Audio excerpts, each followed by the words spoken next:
29 سال کی طویل رفاقت اور 3 بچوں کے بعد اے آر رحمان اور ان کی اہلیہ سائرہ بانو کی علیحدگی کی خبر نے سب کو حیران کر دیا ہے۔ یہ صرف ایک مشہور جوڑے کی کہانی نہیں بلکہ ہمارے معاشرتی رویوں پر بھی سوالیہ نشان ہے۔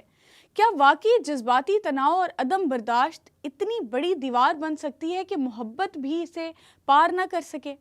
اے آر رحمان نے سوشل میڈیا پر اپنی تکلیف کا اظہار کرتے ہوئے کہا کہ ہر چیز کا ایک انجام ہوتا ہے۔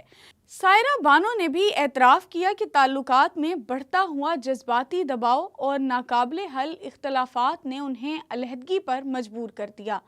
یہ پہلی بار نہیں ہوا۔ یاد کریں عامر خان اور کرن راؤ کی طلاق۔ 15 سال ساتھ گزارنے کے بعد انہوں نے بھی یہی کہا تھا کہ وہ الگ ہو رہے ہیں لیکن ایک دوسرے کے لیے احترام باقی ہے۔ سوال یہ ہے کہ ایسے مضبوط اور خوش دکھنے والے رشتے کیوں ٹوٹ رہے ہیں؟ کیا جذباتی دباؤ، بڑھتی توقعات یا جدید طرز زندگی ہمارے تعلقات کو کمزور کر رہا ہے؟ دیکھا جائے تو ہمارے معاشرے میں برداشت کا دائرہ تنگ ہوتا جا رہا ہے۔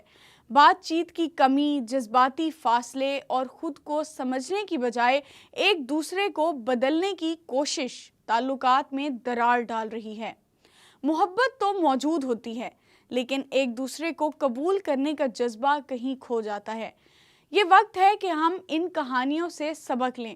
تعلقات میں سب سے اہم چیز احترام اور جذبات کو سمجھنے کی صلاحیت ہے۔ اگر کسی رشتے میں مسائل ہیں تو ان پر کھل کر بات کریں، حل تلاش کریں، ایک دوسرے کے احساسات کو اہمیت دیں۔